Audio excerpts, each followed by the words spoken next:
Need extra time against Karabakh. 2-1 down with fumes left in the game. Against 10 men, they've scored 2 in those dying minutes. Patrick Schick with a brace, the Czech striker, and they will be, therefore, both unbeaten and in that last 8.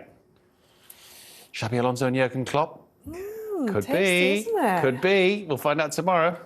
Some good teams in this draw. Yeah, well, good teams. Yeah, I'm sure the West Ham fans are happy not to have a trip to Azerbaijan and Baku.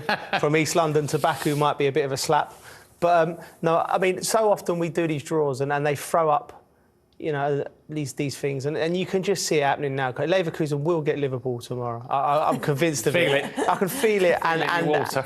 You know, it'll just be one of them games. And maybe a passing of the torch. Maybe you can sort of, you know, show him round the new stadium on the way after the game, after Liverpool win, of course. But yeah, I mean, fantastic teams left in it. You know, yeah, some real quality. This is when it gets exciting, really exciting. We've spent the last 2 nights all dreaming of what might happen in the Champions League with the big guns left in, and it's the same in the Europa League, and indeed, I'm sure the conference, and we'll pick through those in due course and the highlights later. But we're doing just what the fans of all these teams and beyond are doing, aren't they? Kind of dreaming up possible meetings and scenarios. Yeah, and, you know, writing the script for tomorrow. But it's what these... It's exactly the drama that these sort of competitions, they throw up, you know, clubs with very kind of shallow history, clubs with huge depths of history, and you sort of like, you're writing stories based on all of that, and then on current topics, we were saying about Leverkusen and Liverpool. Yeah.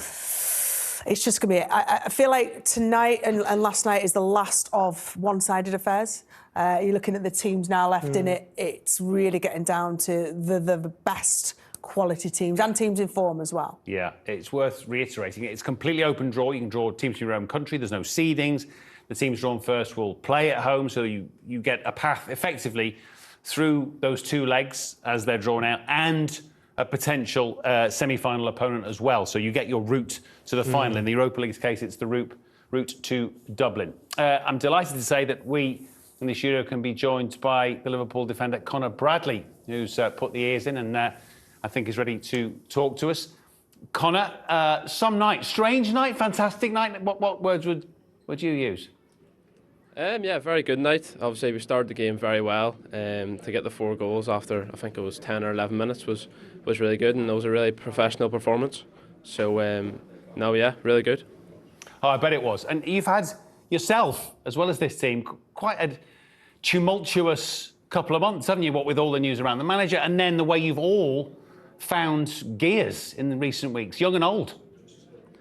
No, yeah. Whenever we found out the news, obviously it was hard to take. Obviously, he's been the only manager I've really knew at this club, so for him to be leaving, sad. But now we just want to win every trophy we can for him and give him the best send off we can.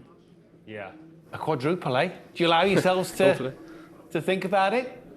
No, to be fair, we just focused on the next game. We just want to keep winning, keep playing well, keep the performances going, and yeah, just keep going.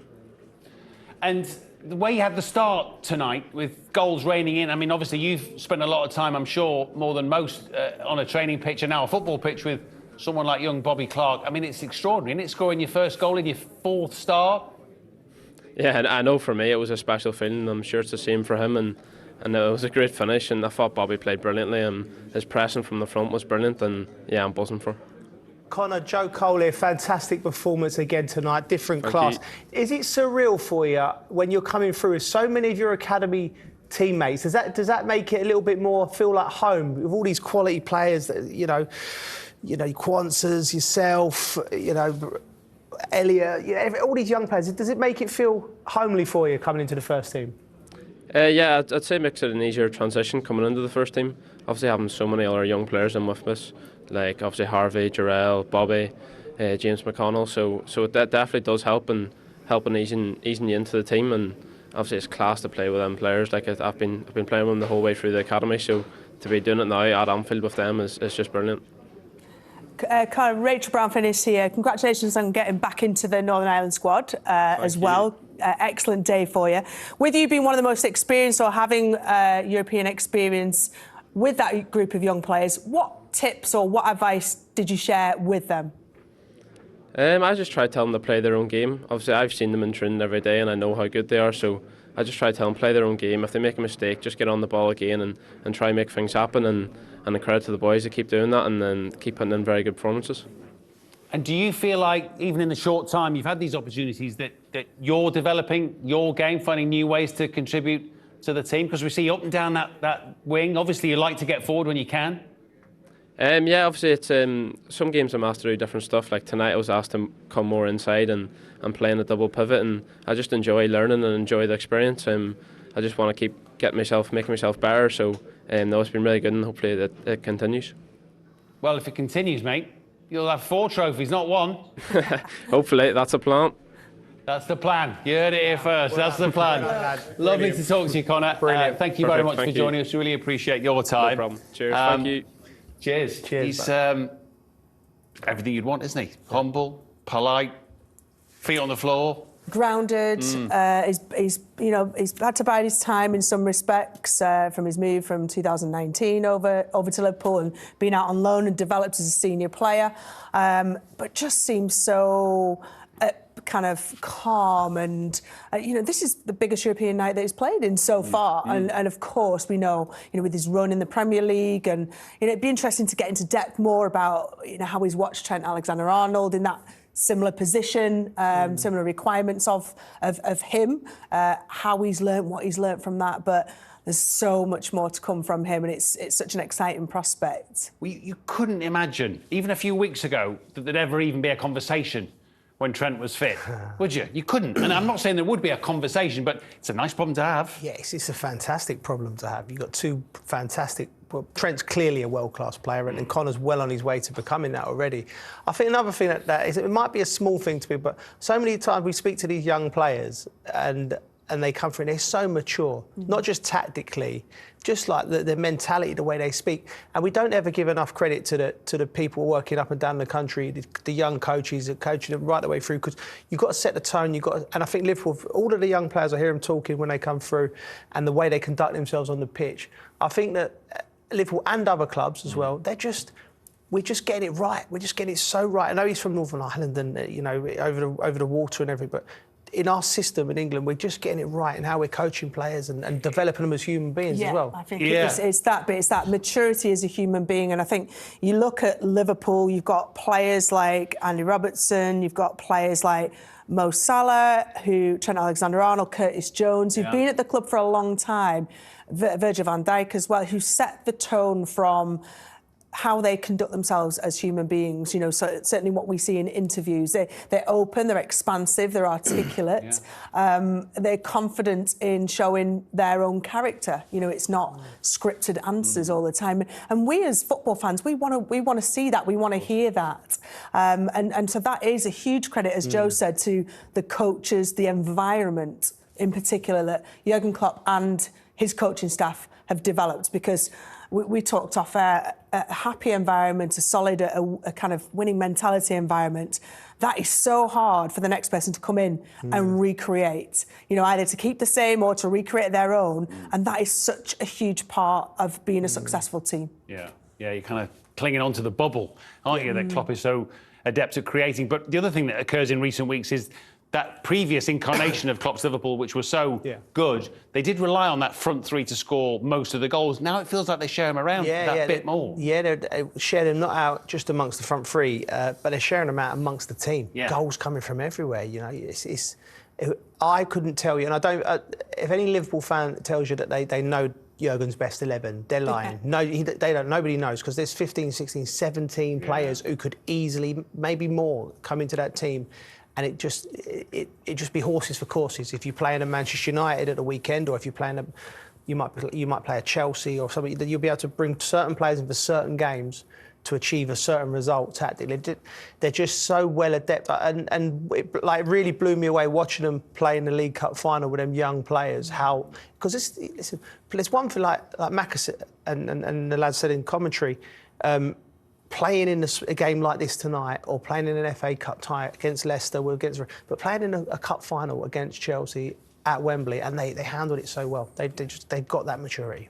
Took them 7 minutes tonight. It was Darwin Núñez who gets chances, doesn't he? Every game he plays, takes his first one tonight with a plum. Yeah, look, see that little check there, just clever play, just finds that at the centre of all of that space. We've got it circled, you see, they just sort of hang off and there's no intensity to press. It's just so easy for players to pick out and, you know, first time, saw the little window down to the goalkeeper's side. He was unsighted because of the defender and the player in front, so made it look simple, and ultimately it was for Liverpool, wasn't it? Yeah, and whether that created the wave of panic that then seeped through the whole back line, it's hard to know, isn't it? Only Sparta Prague could tell us, but they looked then suddenly all at sea. That's unusual from the start to the finish of the game when they're having a huddle and celebrating with the fans. You know, I just think nothing worse than doing that, having beat 6-1. But this was just kamikaze. This straight away, you've got to go down at Anfield, the best pressing team in Europe, on the front foot, and you got what you deserved. And even at this point, 2-0 down after 3 or 4 minutes, whenever it was,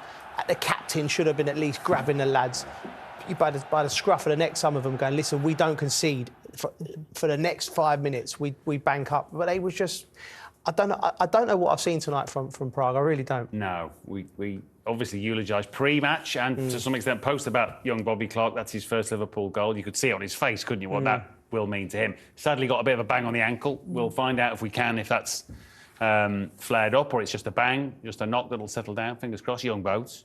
Yeah, exactly. He'll be back, like, you know, tonight he'll be doing his cool down. And I think it didn't seem, because he played on for a bit after the initial contact that he went off for. So he was able to kind of move and jog around. But yeah, wait and see. I mean, they've got such a fantastic depth of squad. As you said, kind of horses for courses, the ability to adapt and change. How they need to set up against different teams. But the young players tonight were fabulous, as they have been in big game matches that we've seen already under Liverpool. Yeah, in fact, Clark, I think it is who gets the assist for Salah, who plays 90 minutes tonight. Maybe a little bit more than ideally everyone wanted, the way it fell with the changes. Yeah, Clark, brilliant. Lovely press, nicks the ball. And then it's all about Mo Salah then. That is just bread and butter. Like, you know, he's done that countless times. But going back to Clark, Matt, as he comes in, that's a well-drilled, at-it young footballer, you know. And that's someone who, like, you will never forget tonight scoring his first goal. You always remember it. But Salah's he's just relentless, isn't he? You know, we have to remember he's still up there in the goal-scoring for this season, having missed a lot of football and been away. You know, so he's just an outstanding player. And I think Jurgen Klopp's been very smart with him, because they're going to have massive games from now till May. Yeah. You know, sparingly dropping him in, dropping him out. And I think Mo's at the time of his career where he's ready to accept that. He understands if he wants longevity at the very, very top, he doesn't need to play 90 minutes against Leicester, and he doesn't need to be the top goal scorer. He wants to add more medals to his resume. 20 for the season for Salah. That's his first start tonight since New Year's Day. Obviously had that cameo, successful one against Brentford, then the problems, and he's on the way back now. And and then you got Gakpo with the absence of Diaz tonight, and Jota obviously for the next few weeks again. Yeah, Gakpo's another 90 minutes for him. Yeah, desperate to get goals and time on a pitch. Yeah, and disappointed not to get a hat-trick, wasn't he, really? Yeah. A lovely finish, just lazy or switched off defending, just as the ball's just floated in, really. It's just a gift for Gakpo just to run across his player. And it's as simple as the finishes, but you've got to do the movements to be on that pass, and you've got to be on the same wavelength as well. I love how Liverpool set out with the strongest, arguably you could say their strongest team, and just absolutely crushed. You know, the game was done, dead and buried, and all the fans, everybody can enjoy that then, and there's less pressure on players coming in, you know, opportunities to rotate. But going back to Salah, he loves to play. You know, he's disappointed if he's not starting every single game. And yeah, I agree, Jurgen Klopp has used him excellently. It's a great effect.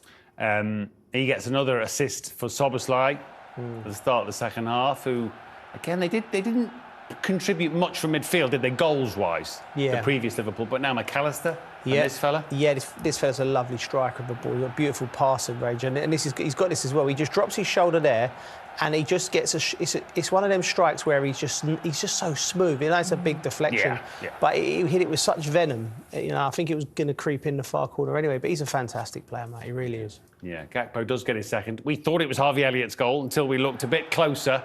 But I think he means it. He rightly claims this. I mean, great little, you know, bit of play, and typical Harvey Elliott, you know, confident. He's had, you know, more minutes. Obviously, he had his injury the season before, but this season he's been a key player in the rotation. takes that straight. But yeah, absolutely. See from this angle here, it's Gakpo. Yeah, there you go. Yeah. I mean, he doesn't necessarily know where exactly it's going, but knows it's going to make sure that it goes on target. Because I actually think that Harvey Elliott's shot might have been going wide. Yeah. So, yeah, I mean, everyone's chipping it. It's just too easy, wasn't it? Well, it was. It was, although, yeah, I'm sure the folks watching are not complaining. We certainly weren't. Exactly what you asked for. Yeah, absolutely. I'm really happy with how the boy. That's how you have to take it. We spoke before the game, and I told the boys as well.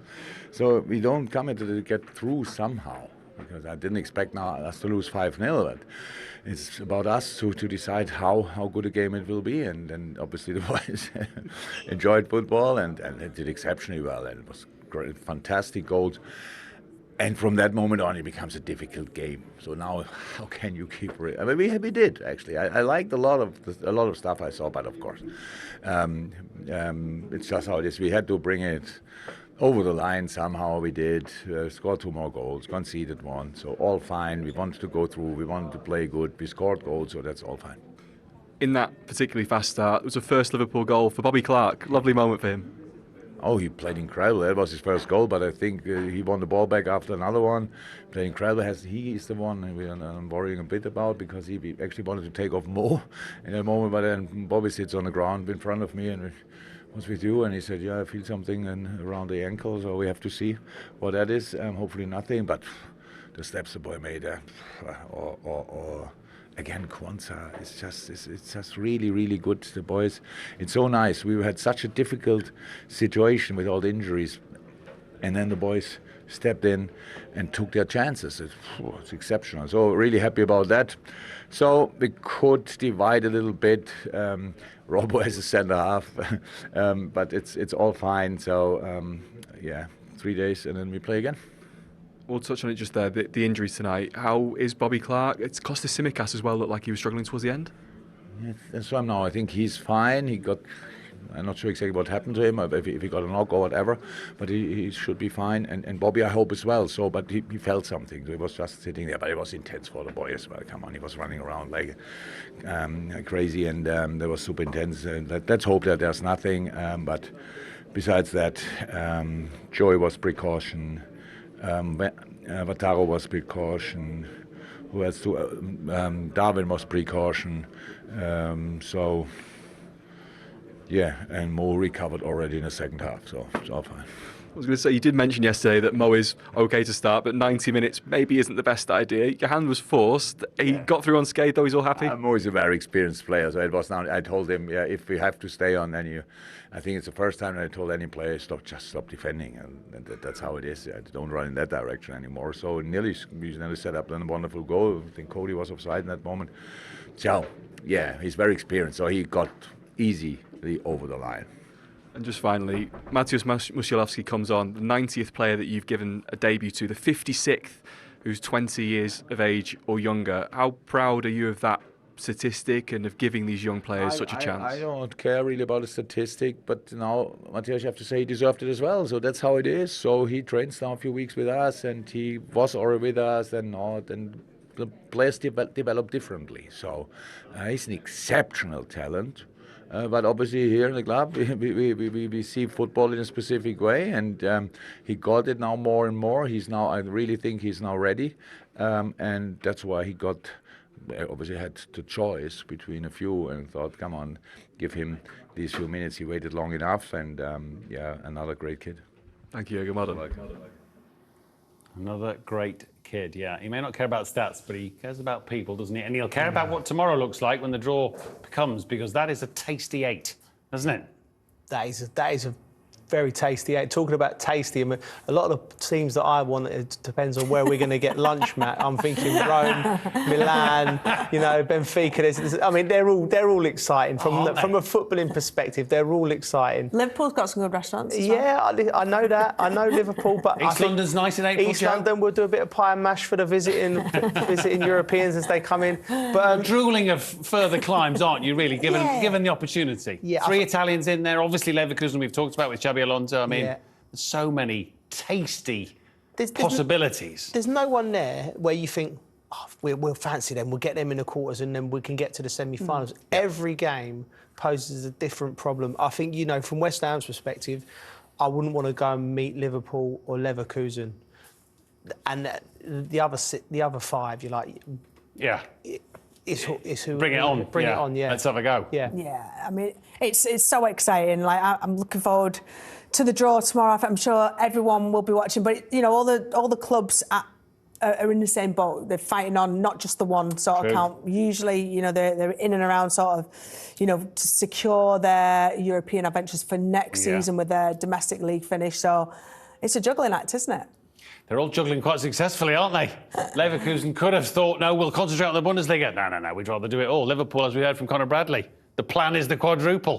Yeah. Why would you not plan for a quadruple? As the guys mentioned, you can see the Europa League quarter-final and semi-final draw, along with the ones, of course, for the Conference League, which will include Aston Villa, and the Champions League with Arsenal and Manchester City live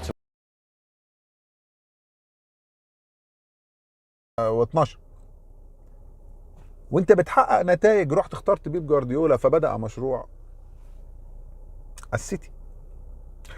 اصلا السيتي في المشروع بتاع ابو ظبي كان المالك القديم مشاكل، الفرقه لا تحقق شيء، فرقه منتصف جدول، فرقه لا تنافس على اي شيء. خدتها مجموعه ابو ظبي، لو شمروا كده وبيقولوا بسم الله الرحمن الرحيم وهم بيقولوا بسم الله يحققوا انجاز. لان السيتي يعني السيتي القديم طبعا مع احترامنا ما كانش الفرقه الواو، يعني مش زي السيتي دلوقتي. فانت اي حاجه هتعملها هناك الناس ده والله اختراع النار، الناس هناك هتعجب بيك في استاد الاتحاد. وتجديد استاد، جمهور ابتدى يحضر. نفس تجربه تقريبا اولاس مع ليون لما كان استاد فاضي، فرقه لا تحقق اي شيء، فرقه متوسطه جدول.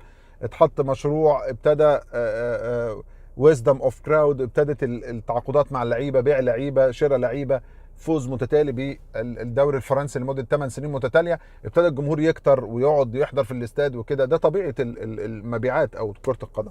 نفس الفكره كانت لمشروع السيتي. الكلير كلارك خدت فريق بطل للعالم، بطل لاوروبا، بطل للسوبر الاوروبي، بطل للعالم، متوج في ابو ظبي في بطوله شهدتها بام عيني.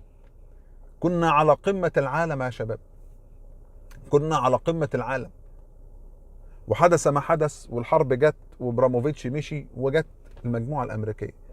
ان تبدا من حيث انتهيت، مش انك تبتدي من الصفر.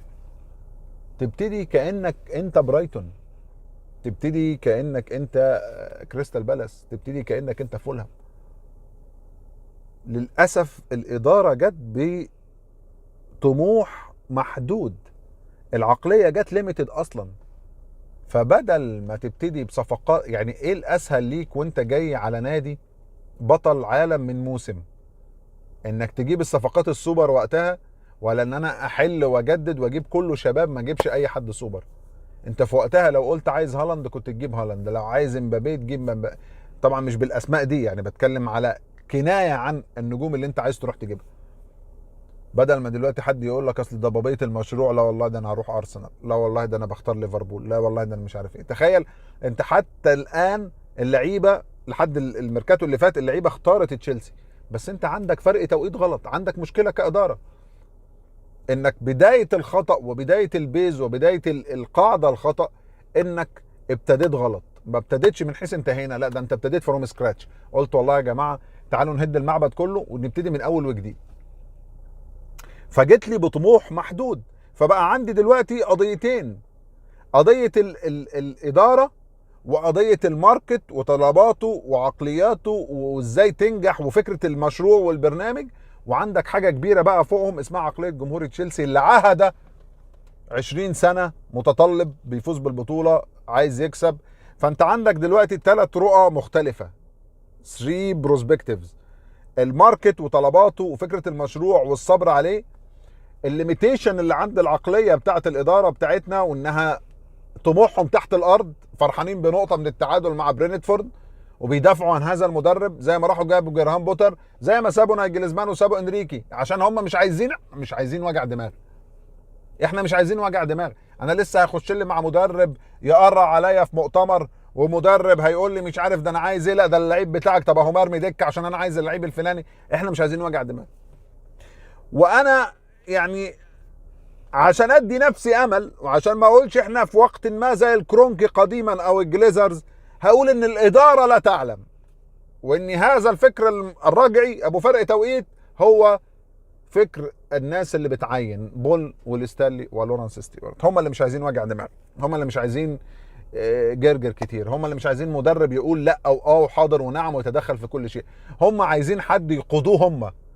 وهنأى بنفسي ان انا ابعد الاداره عن هذه الشبهه، لان انا كوسيم مش عايز اعتقد ان تود بويل واقبالي هم اللي بيفكروا كده، والا هتبقى مصيبتنا مصيبه. هبص على انهم عايزين يعملوا فكر، وهبص على عمليه البيع اللي اتعملت، وهبص على استخدامات الشباب ونظام الاعارات وتعيين الاعارات. هبص على حاجات انا عايز اديكوا بيها حجه. هو الاثنين اللي عينوا بوتر وبوتتشيني هم اللي عندهم المشكله. خليني امشي في الاستنتاج والطرح ده، لان الطرح الثاني مصيبه. الطرح الثاني مصيبه.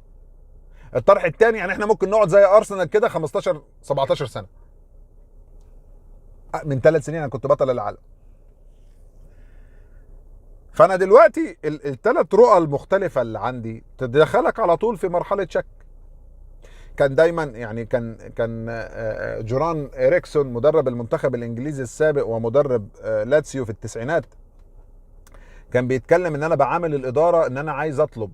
يكلم رئيس النادي يقول له اديني كريستيان فيري، عايز اشتري كريستيان فيري من اتلتيكو مدريد. طب ده بيكلف بالليره الايطالي وقتها 50 مليون مثلا. يقول له اشتريه. يقول لك الراجل ساعتها راح عشان ما يضيعش وقت وعشان انا عايزه في الفرقه، اشترى ب50 ونجح انه يكسب بيه بطولات إريكسون وبتاع، واتباع بعد كده للانتر اعتقد ب90 او ب100 مليون ليره ايطالي. فالراجل كان بيتكلم على موضوع فرق التوقيت، وان ازاي الملاك بيسمعوا للمدرب لفكره يلا هنغير. لان مهما كان مثلا لو هنتكلم في المشروع بيب جوارديولا حواليه من ناس ومديرين رياضيين والحلومه دي كلها، احنا بنشوف بيب قاعد في اخر كل صيف او اخر كل موسم مع الشيخ منصور في ابو ظبي بيتفقوا هم عايزين ايه. هتتنامى على طول لسمعك سيد ابراموفيتش ادفع ولا تتكلم. فاهم الفكره؟ انا عندي وسيط حاليا عامل لي الازمه بتاعت فرق التوقيت دي، وسيط في التعيينات عامل لي الازمه بتاعت فرق التوقيت دي، وانا متاكد ان بول والستانلي ولورنس ستيوارت ليهم علاقه حلوه جدا بفابريزيو رومانو واورنستون ومات لو، والاخبار بتطلع من ناحيتهم بس. ولما يحبوا ياكدوا على صفقه او ياكدوا على لاعب بعينه او ان المدرب مكمل او ماشي او يتسربوا خبر ان بندور على مدرب بديل لبوتر، بتطلع بره الاثنين دول، بتطلع من خلالهم يعني. طب هل يعقل ان انا يبقى عندي فرق توقيت، ان انا تبقى عندي ضحالة الرؤية، ان انا يبقى البروسبكتيف او النظر الى تشيلسي انظر اليه بعين الابيض والازرق كاني برايتون، او الابيض والاحمر كاني موناكو؟ هل يعقل لو ده على الاستنتاج بتاعي، لو انا نحيت الادارة واقتناعها بكلام الطاقم الاداري، هنقول ادارتنا ادارة محترمة وادى العيش لخبازه وبتتكلم بشكل ليبرالي كده وماشيه التسلسل الهرمي اللي مليان مساوئ، بس بيسمعوا للناس. هل يعقل ان انا اخلي الفيجن بتاعتي لنادي انا شايف اللوجو بتاعه ازرق فابيض عليه اسد وهم شايفينه عليه سيجلز ولا موناكو؟